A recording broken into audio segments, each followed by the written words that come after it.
Assalamualaikum warahmatullahi wabarakatuh. Salam sejahtera buat kita semuanya. Jumpa lagi dengan saya, Rudi Cahyo, masih di acara Jalan Penuh Makna. Kali ini kita akan bahas yang ringan-ringan, yang asik-asik, yaitu tentang fun fact penguji skripsi. Jadi buat kamu yang sedang mengerjakan skripsi dan bersiap akan sidang atau akan ujian bersama para penguji, ini cocok buat kamu. Oke, teman-teman, mungkin ketika teman-teman sedang mengerjakan skripsi dan sudah di ujung pengerjaan atau sudah mau selesai, itu kan pasti akan submit atau akan mengumpulkan naskah skripsinya dan kemudian siap untuk diujikan. Dan itu adalah saat-saat yang pasti sangat mendebarkan ya. Beberapa mahasiswa yang saya temui juga mereka sangat takut, mereka rata-rata mereka takut, khawatir, terus berhadapan dengan sesuatu yang mereka tidak bisa tebak atau tidak bisa diduga. Mereka harus mencari tahu penguji ini seperti apa, penguji itu seperti apa. Jadi mereka cari-cari info ya, biar bisa memenuhi lah paling tidak selera masing-masing penguji atau cara atau tuntutan dari masing-masing penguji. Dan itu cukup membuat tegang ya, menegangkan ya buat para mahasiswa. Ini saya buatkan peta para penguji ya. Ini fun fact aja ya. Ini bukan pembagian, saya akan membuat pembagian atau kategori, tapi ini hanya penyederhanaannya aja atau simplifikasi ya. Tapi paling tidak nanti mungkin teman-teman akan tetap bertemu dengan style atau model-model yang seperti ini. Saya akan sederhanakan jadi eh, paling tidak saya menemukan tiga ya. Meskipun sebenarnya model kalau mau dibuat lebih rinci, model atau style penguji itu macam-macam. Tapi saya temukan tiga berdasarkan konten atau konten ini dalam artian bukan konten skripsinya ya, konten pertanyaannya atau konten bagaimana dia mengujinya ya, berdasarkan atau berdasarkan cara lah, cara ya, bukan konten, ke cara ya, cara mengujinya. Saya akan bagi jadi tiga. Nanti silakan teman-teman yang sedang ujian, yang sedang skripsi, dipetakan ya kira-kira masuk yang mana ini nanti pengujinya, atau ketika sedang melakukan ujian mungkin mencocokkan, oh kayaknya masuk di style yang ini deh gitu ya. Nah, untuk yang pertama saya itu menemukan penguji-penguji yang sangat simpel.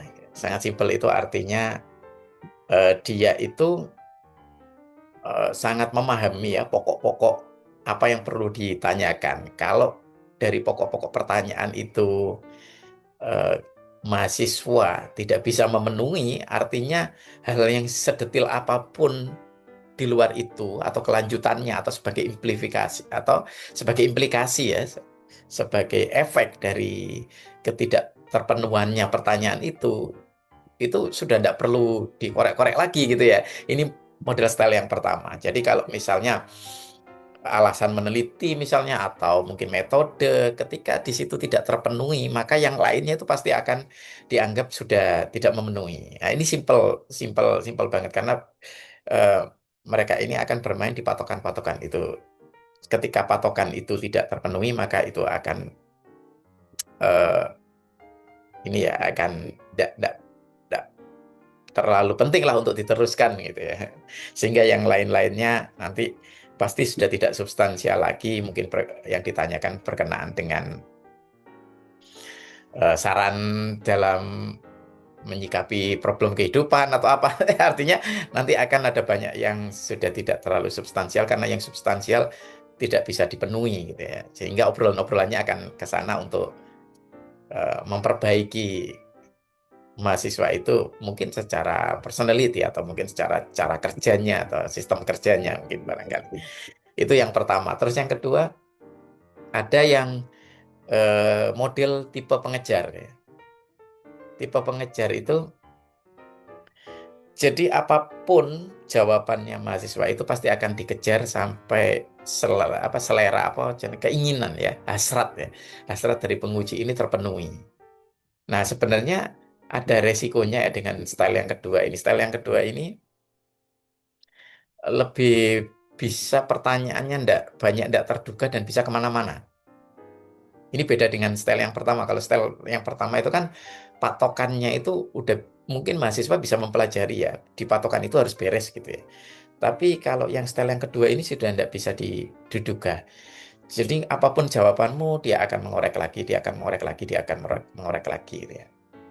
Cuman tipe yang kedua ini bisa pecah menjadi subtipe, dua subtipe. Yang pertama, yang memang berorientasi mengejar itu untuk menguji, menunggu jatuhnya atau untuk menjatuhkan lah ibaratnya ya dalam tanda kutip ya entah positif atau negatif ya orientasinya. Tapi yang jelas dia mengejar terus bertanya sampai menunggu datang kejatuhannya itu ya kejatuhan dari si mahasiswa ini. Kalau sudah dapat yang seperti ini memang agak nggak enak ya. Tapi ada juga yang mengejar, tapi tipikal yang kedua ini lebih lebih enak ya sebenarnya lebih aman karena mengejarnya lebih karena curiosity. Jadi yang kedua ini ngejar bukan untuk mendikte atau ini ya menunggu kejatuhannya ya, bukan untuk benar-benar seperti menguji ya, tapi lebih kepada memuaskan rasa ingin tahu.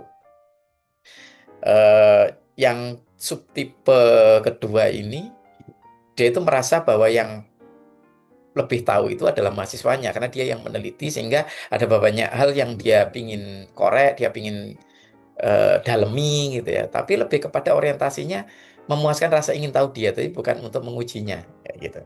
Nah, itu di tipe pengejar ini ada dua sub ya. Itu. Ada juga tipe yang eh, lebih kepada membatasi ya, artinya membatasi secara normatif. Apa sih sebenarnya output yang diharapkan dari mahasiswa di level tertentu? Ya, ada misalnya ya, level mahasiswa S1 itu sebenarnya apa sih?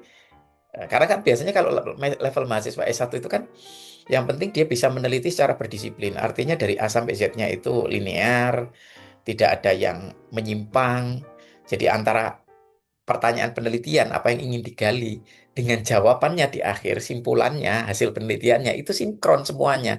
Metode yang dipakai juga sinkron, adalah metode yang cocok untuk mengungkap pertanyaan itu. Karena kan setiap pertanyaan di penelitian itu khas dan metodenya akan berbeda-beda.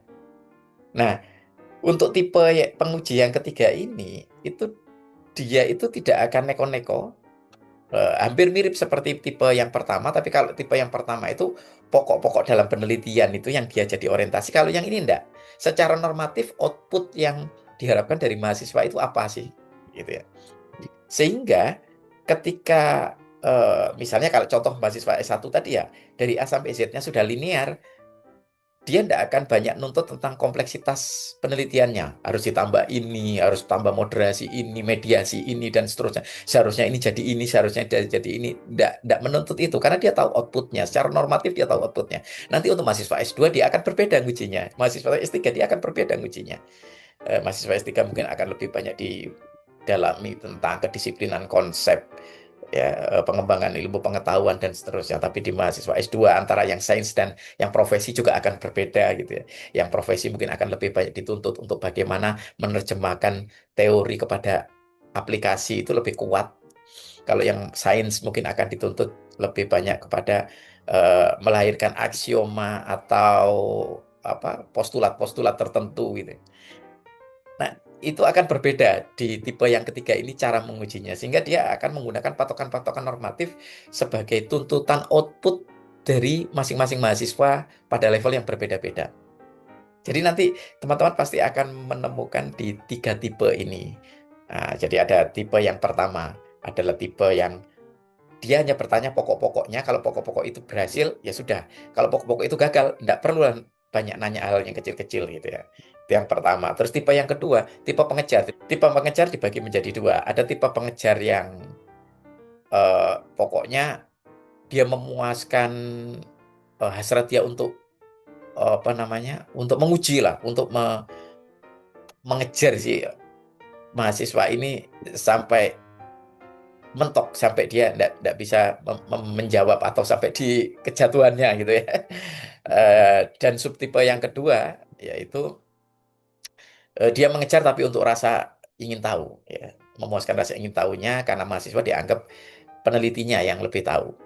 Nah, tipe yang ketiga ini adalah tipe yang eh, lebih normatif, artinya dia menggunakan patokan output apa sih di level mahasiswa ini yang diharapkan, sehingga akan berbeda mengujinya antara dia ketika menguji S1, S2, dan S3.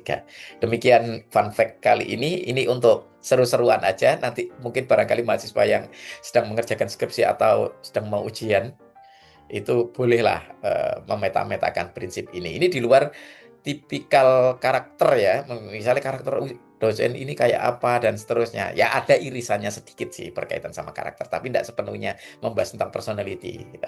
Itu aja saya kira udah cukup lah memberikan informasi ya buat mahasiswa yang akan ujian. Terima kasih sudah menonton. Semoga ini informasi yang berguna buat para mahasiswa. Terima kasih. Sampai ketemu lagi di video selanjutnya. Assalamualaikum warahmatullahi wabarakatuh.